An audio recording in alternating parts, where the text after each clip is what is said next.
The trip overall, we were there. Warren Hafar and my father and I were there all together for about 10 days. Fodeba went a bit early to help get some things set up for us. Arcadia has had a small internship program in partnership with Heifer International in Sierra Leone. Heifer International is a non-governmental organization that does some really interesting agricultural and community development projects, largely through disseminating livestock and then having livestock reproduce and help increase community wealth. So we've had 7 interns altogether from the International Peace and Conflict Resolution Program go to Sierra Leone. Fodeba was our first over the last 3 years. So it's been a very small program, and the main purpose of us going was to look at the possibility of expanding that the students who have come back from that program have been incredibly enthusiastic, and their enthusiasm has been contagious. Our partners with Heifer had an interest in us coming and looking at the possibilities of expansion. So we went and we met with Heifer. We were wonderfully hosted by Heifer International in Sierra Leone. We also had meetings with people from the university, from the Peace and Conflict Studies programs in the university, and with several other NGOs, with the U.S. Embassy there, with the Peace Corps there, all to sort of look at the possibility of creating more partnerships and more expansive partnerships and ways to send students there. It was a remarkable experience. For me, my experience there, working with Heifer International, was a very, very much rewarding experience. Going into those small town and villages with the development project officers, I mean, having to live with the locals for me means the world, because when they see you into those small town and villages, what comes to the locals' mind? Okay, these people are here to actually lift us out of poverty, which is Heifer's main fundamental principles wherever Heifer is around the world. And they have been doing, just like Jennifer said, incredibly well in actually meeting those challenges. For me, every minute, every second spent going in and around Sierra Leone, in the small provinces, towns, I mean, was so much rewarding for me. This is something I'm very, very much passionate about, because it's for me, there's nothing fundamental than like making difference in people's life. So when they see us into those small towns and villages, I mean, what will bring them is sense of hope that, okay, yes, the pathway to success has been challenging, but with Heifer International in our community, I believe we can definitely overcome the challenges. And those are the kind of organizations I definitely would like to be part of. Since I came back from my internship, I have never been able to get over my stay here in the United States. I have the feeling within myself that I should be in the front line, wherein my expertise needed the most, rather than here in the United States. So since then, I've been always going back and forth, maybe twice a year, just to see how best I can be part of the team that can continue to make people's lives better. Fodeba, I'd just like to say that making this trip with you through your eyes and your experience in the Sierra Leone and of course in the United States, and this familiarity and deep experience and appreciated experience with Arcadia University was, for me, just really made the trip, because we're outsiders. I've roamed around West Africa for a long time, but you don't know a place. And here we are in a post-conflict place, a place that went through a terrible, terrible war.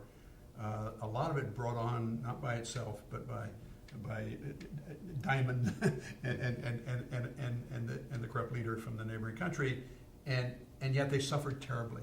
And so a post-conflict country, what does it mean? It means a whole generation was lost.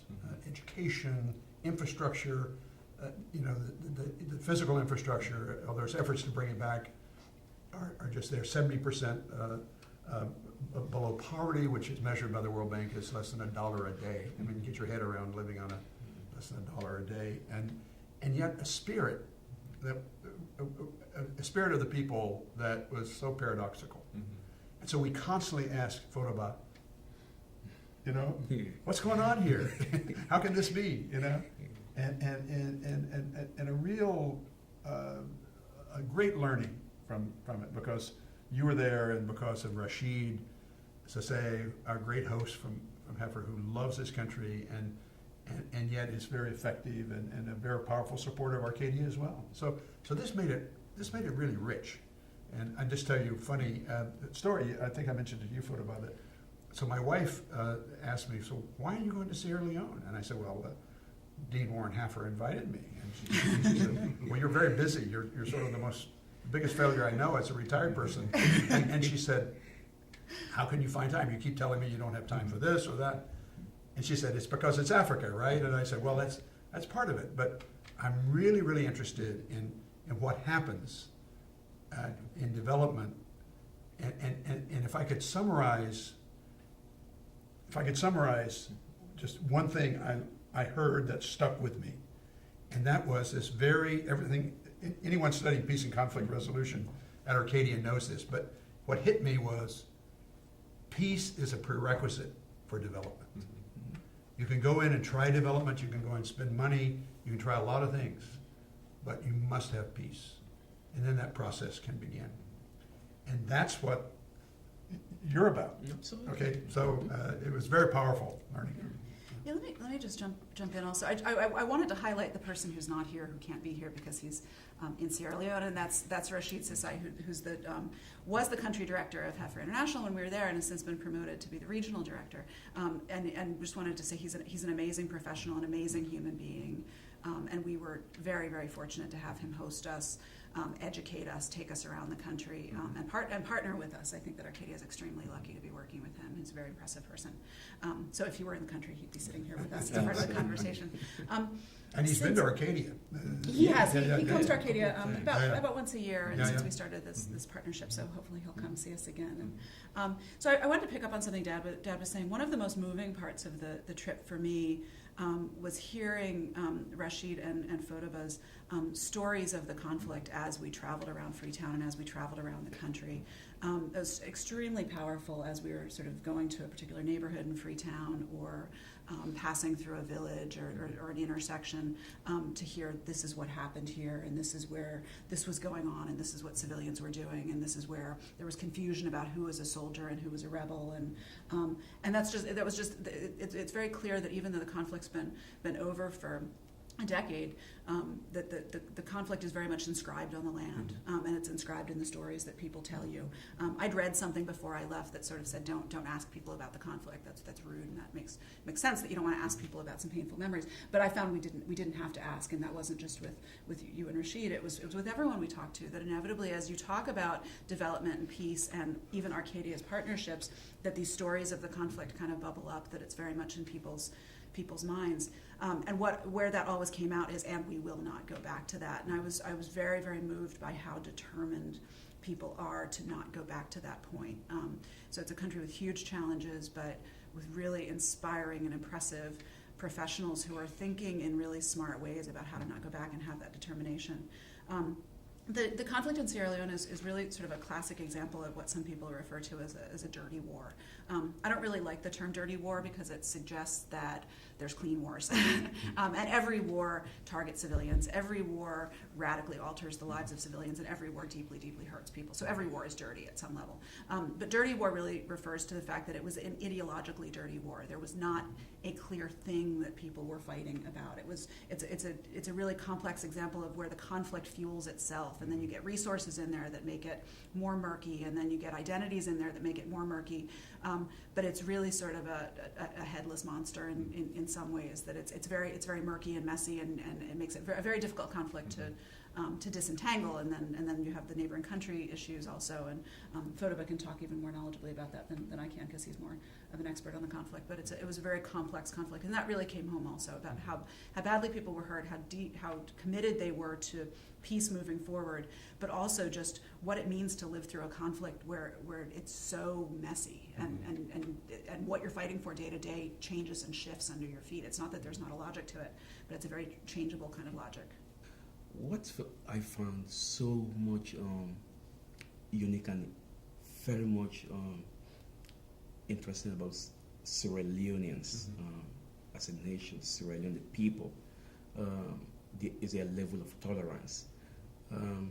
If I can draw comparison here with other post-conflict societies in Africa, you will see that the challenges, like people don't think civilians and rebels who have killed their mom and dad, their loved ones, should be sitting together.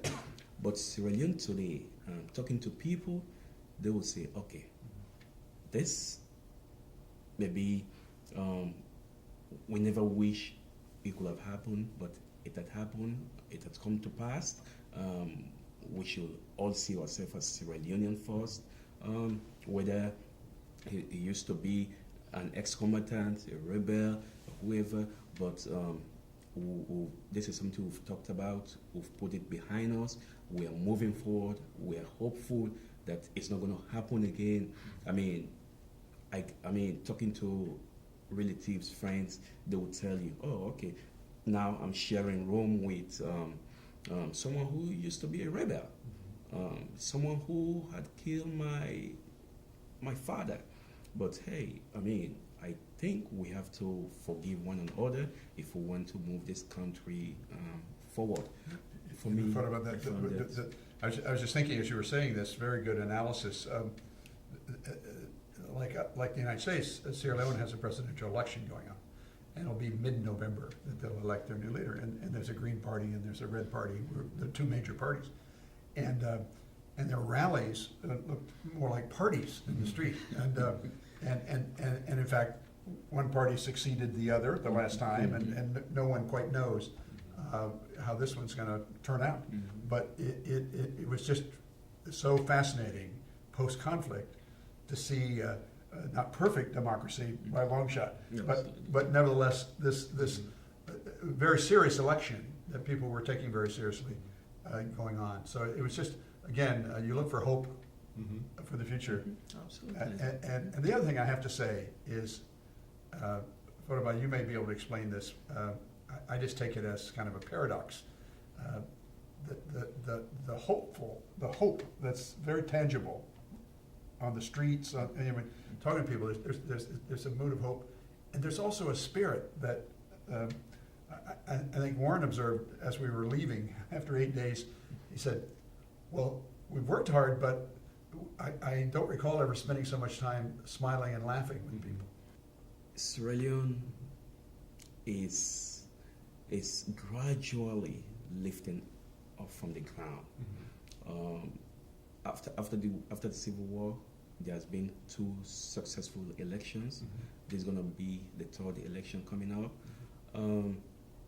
I know people from the outside have the impression that it's going to be maybe a violent election, but one thing that I know for sure, so many organizations, civil society organizations, the government, youths, religious organizations have been doing a great job in actually sensitizing people that no matter what the outcome of the election going to be, there's no room for conflict any longer. And for the most part, people have been buying into it. Let's say the youth, for instance, they make the highest voting bloc in the country. They get to decide elections in Sierra Leone. They will tell you for sure, we elected the current government, and we have the ability to make a change in this government. And for the most part, if I can go back to the war, the youths have always been taking them for granted. For me personally, youth issues in Sierra Leone, me being a youth, is something very personal for me. That's why when I wrote my master's thesis here at Arcadia, I specifically case studied Sierra Leone youth unemployment. My whole argument is that the unemployment rate among the youths is beyond 70%. If that's conflict sensitivity right there. If that's not addressed, the potential for the country to slip back into war is high. Because in the past, they were the ones they used to recruit them as child soldiers, fighters, and at the same time, when the government want to keep themselves in power, they go to the youths by saying to them, we can actually change your life. We can actually ensure that employment is being created. But talking to the youth of Sierra Leone today, they will say to you, okay, enough is enough. I think it's about time we actually take the driver's seat for moving Sierra Leone forward. Gone are the days when politicians will come say to us, just vote for me. I will make sure I make the youth's issues a priority. But now they have what I refer to. They have mind of their own. That's why the upcoming election is very important. Talking to them, they will tell you emphatically clear that the current government didn't do what we were expecting them to do. So as a result, I don't see where they will come back to us and say, vote for us. At this time, we're going to ensure that Sierra Leone is put first. Whatever, based on the issues, going to move the country forward is what we're going to make sure this election is going to be about. One response to this question about where Sierra Leone is now, I think the one area of legitimate expertise that I've had over 47 years, I've been involved with, particularly with the agriculture sector really all over the developing world, but with a real focus on Africa. And to my eyes, I guess primarily I regarded my role on this as a pro bono consultant.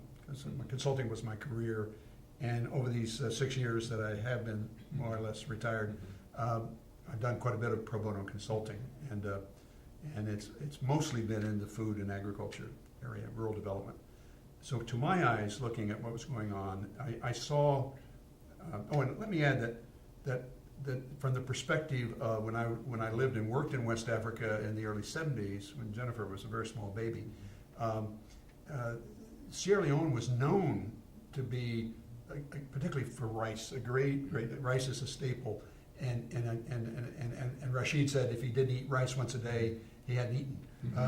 There's that much part of their culture, and it was known in the early 70s as a great producer of rice, but also a good agriculture with livestock, etc. And yes, it was spore, but it was progressing very nicely back then before all the conflicts. So to my eyes, they've lost a generation. I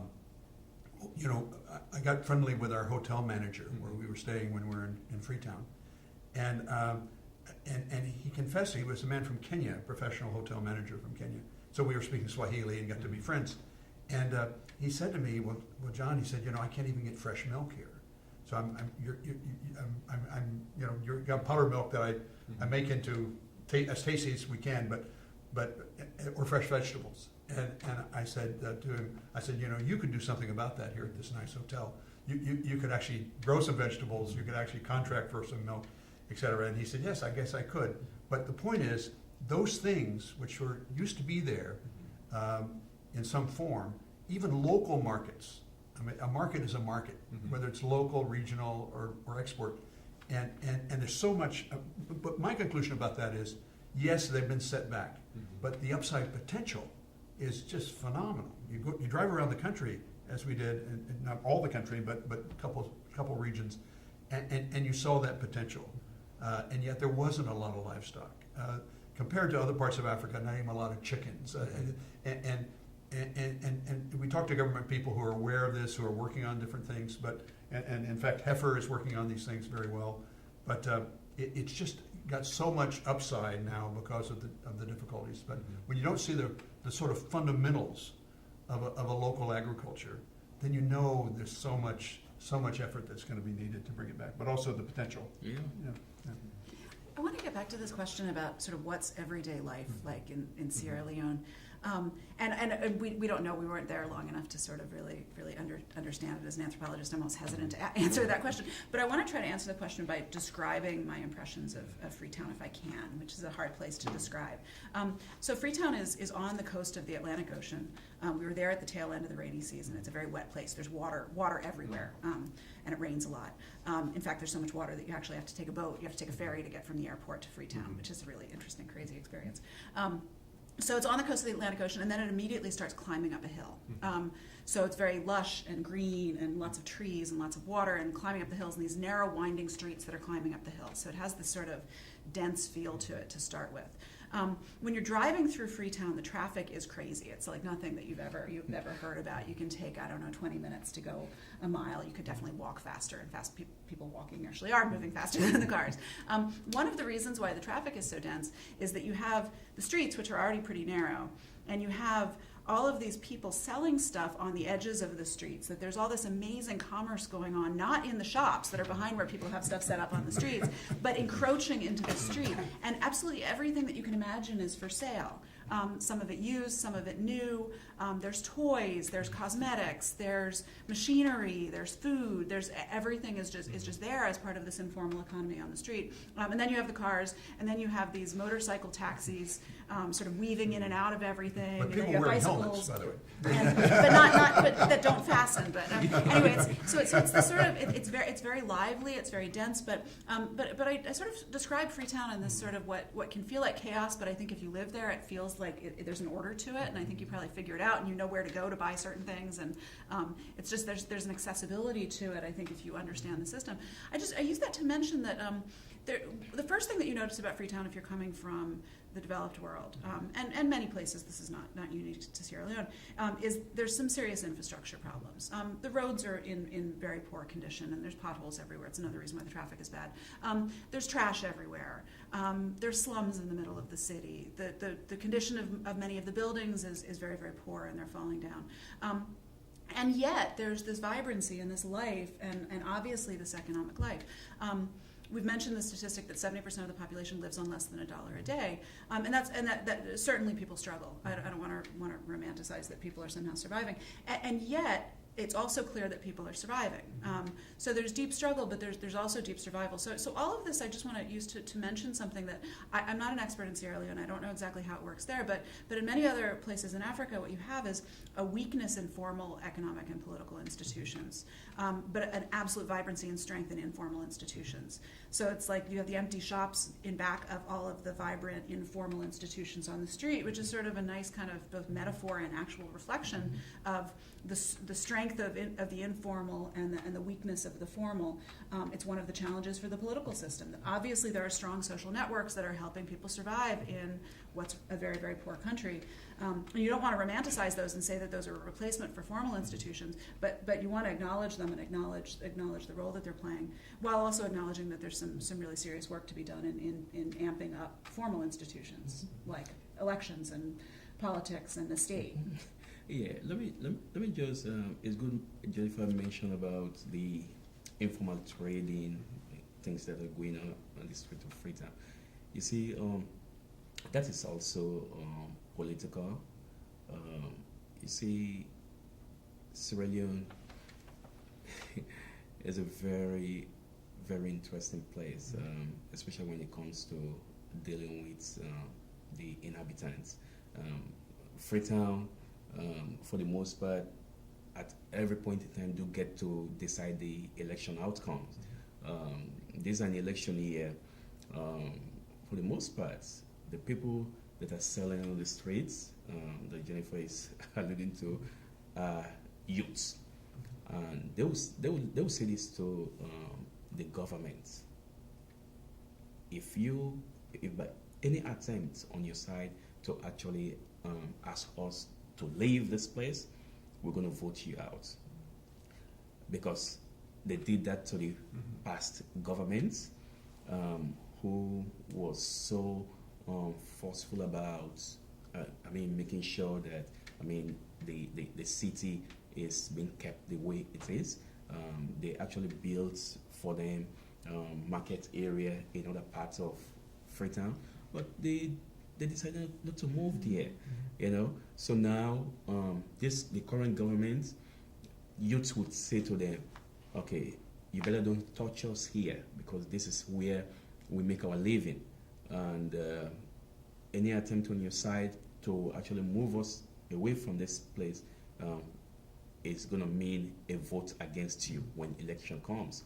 You see, so that's another very disappointing, in my view, contrast that I can make when it comes to maybe governance in the West, developed world, and that of developing societies like Sierra Leone. It's all about personal issues. Maybe the government or the president will so want to keep himself in power to a point that they will lose sight of what their responsibilities are. That is making sure that the citizens upholds the law. It is civil disobedience right there. They are not supposed to be there, but they are there, and the government has nothing to do with them. That's why this election coming up is going to be very much interesting, because that's a campaign issue. The opposition is saying, oh, well, this is what we are talking about. The governments cannot really carry out their functions and responsibilities. But I will ensure that once I'm elected, I'm not going to say I'm going to force people out, but I will offer a very attractive alternative. Why are you here? Why not in another market setting where you can make the same money that you're making out here in the street? You see, so we definitely looking forward to this coming election, and the way some of us have been following through with the development. This election is a crossroad. It's a defining moment for the development of Sierra Leone, because knowing what I know at this point, the current government has really not been promoting policies in the interests of the common good, but their own individualistic self-interest, and that's another thing. The way governance is over there, politics in Sierra Leone is like the way the people get into politics in order to enrich themselves, because the government, the president, they have absolute power. Whatever they say is what's going to happen. So as a result, they always want to make sure that they seek the interest of themselves and their immediate people around there. And we know that Sierra Leone doesn't have a exclusive on that story. It's a problem throughout the world. Exactly. Politicians feathering their own nest or using their influence. Exactly. So we very much looking forward to how everything would play out. And Fodeba, I just wanted to say we could talk about all these challenges and need to, and students certainly and faculty are interested in looking at these things realistically and understanding them better and seeing what the road forward is.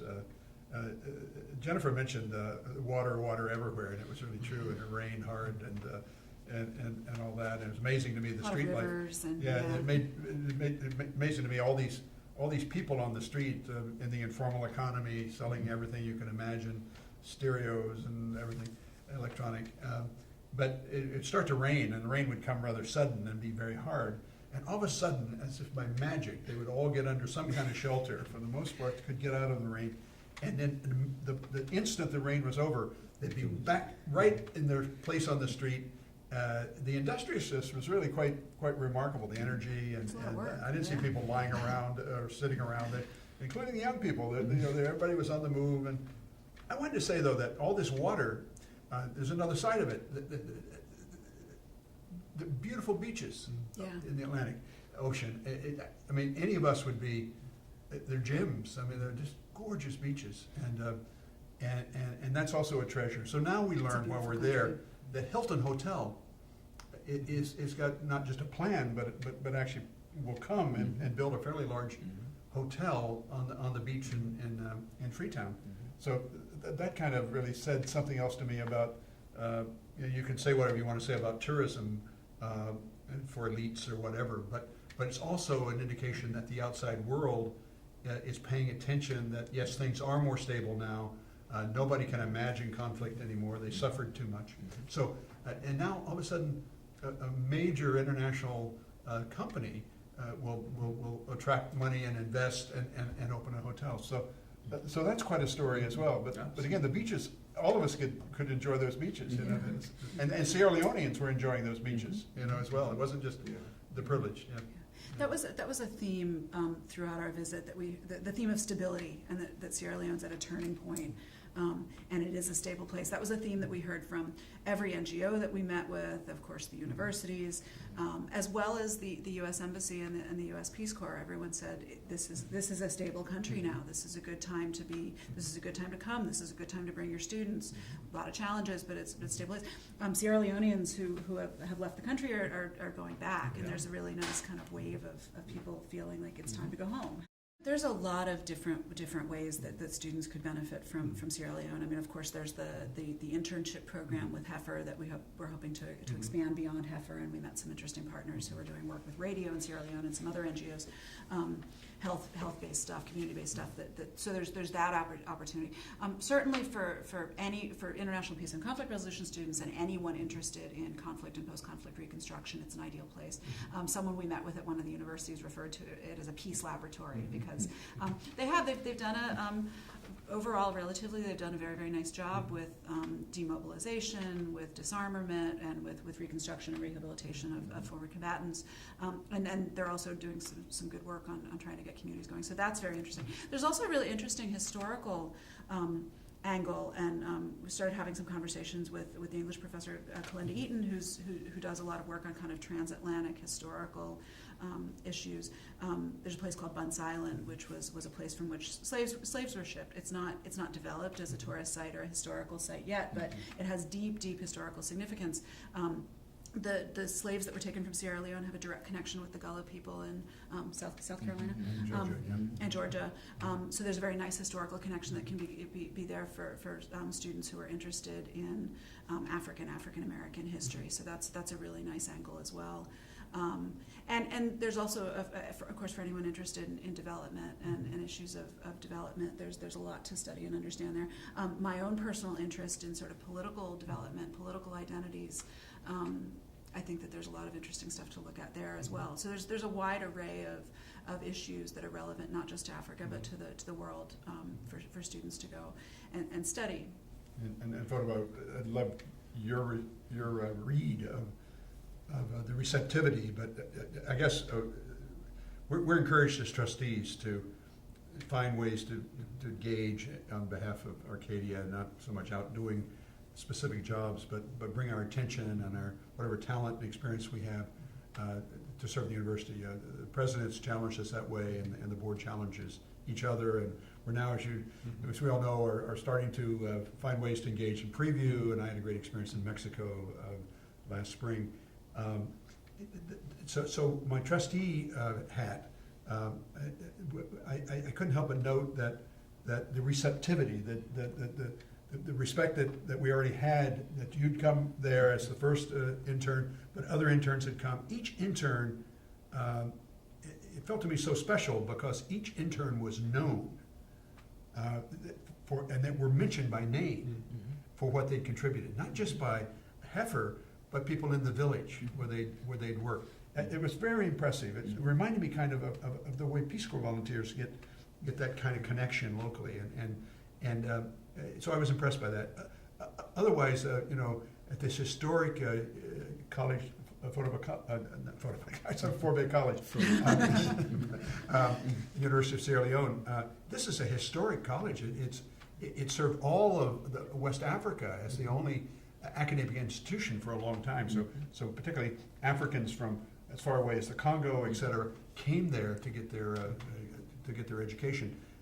There it is now. It's post-conflict. It's got lots of challenges, but a very dynamic program, and a dynamic program in peace and conflict. We met a wonderful professor who directs that program, and things are very dynamic and very interesting. And we looked up at one point, the baccalaureate degree is offered now in peace and conflict, and she pointed very proudly to a shelf, and there were, I don't know, maybe 100 dissertations, senior dissertations. And she took one off the shelf and just shared with us some of what the students' study and observations and scholarship had been. That really blew me away, that you had that. And so a very welcoming attitude about, yes, students, yes, faculty exchanges, and then out in the field, the opportunity for these internships to expand. So, and then Andrew Croma, a guy like you, Fodeba, came to the United States, spent quite a bit of time here, actually developed a business here. He goes back before the conflict and feels really called. He kept saying, I was an American and I wasn't sure I wanted to go back, but I went back, and he got into radio.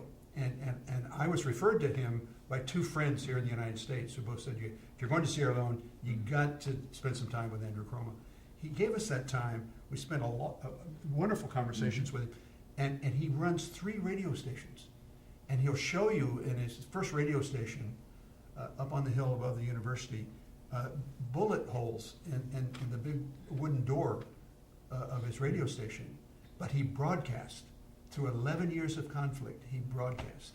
It's a heroic story. I mean, I'm hoping we can get Andrew Croma here to Arcadia because his story will be so powerful, and I think he will come. And then he says, as we had towards the end of our long 3-hour dinner discussion, he says, I could take some interns. Let's discuss.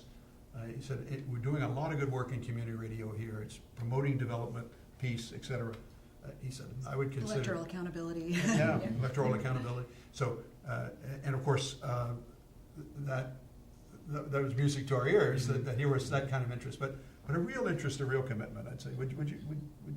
Did you experience the same thing? Absolutely. Let me just go back to the interns that have been to Sierra Leone after me. Following through with them, they always say this to me. Oh my goodness, I always want to go back. Sierra Leone is such a wonderful country, and I wish I can have a job there, or I wish I can move my family there. Actually, one of them have been sending me email. A student that graduated last year say, "Oh my goodness, can you help me get a land so that I can actually be part of the Sierra Leone community?" Every African's dream, right?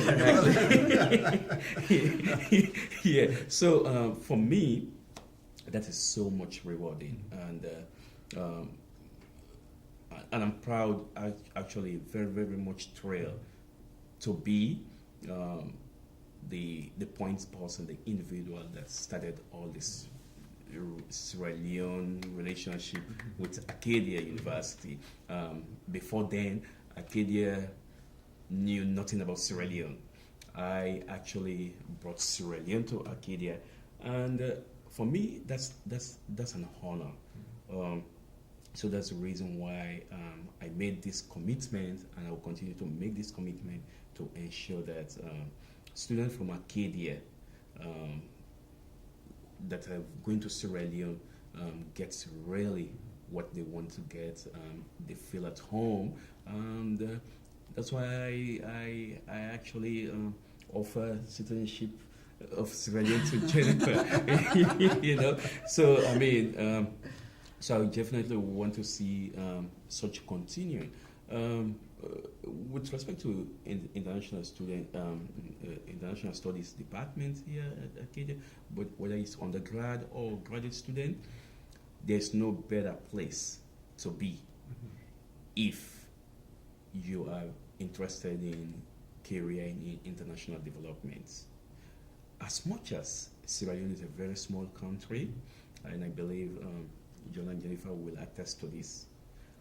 Every major international organization that you can think of around the world have their presence in Sierra Leone. I mean, you come to ask yourself, why is this going on? I mean, talking to people, they'll say, well, this is just such a unique country that we think we need to be part of, to ensure that they don't slip back into conflict. And for me, that's some of the indicators that Sierra Leone is really getting to where it used to be before the war, and for the most part, even beyond where it used to be. You see? So.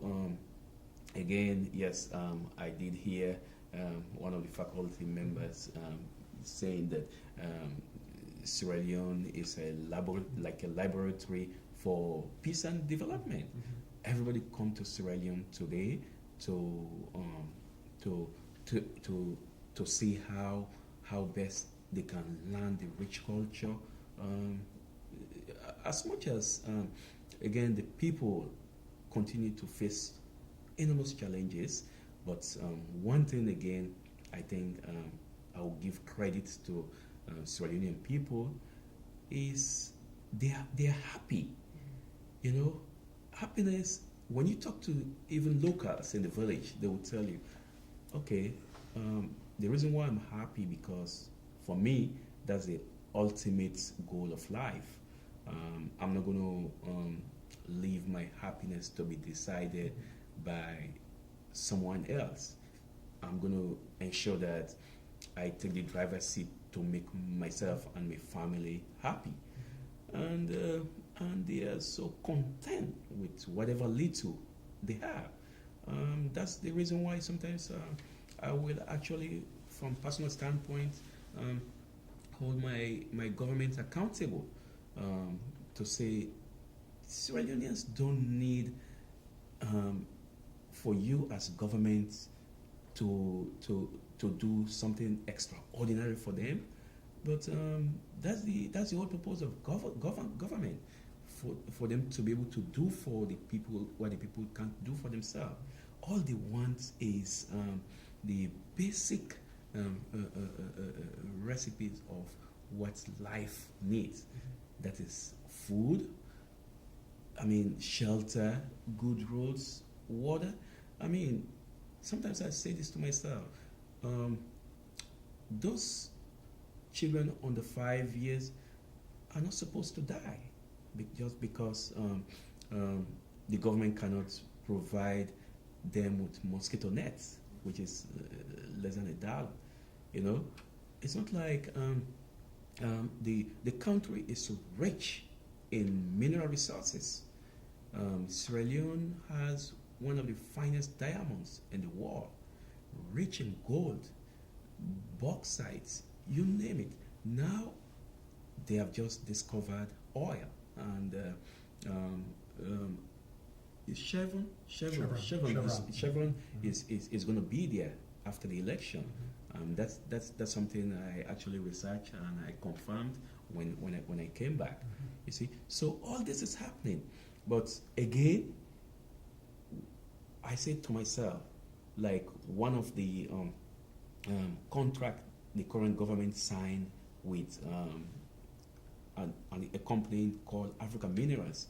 They are mining the bauxite in Sierra Leone.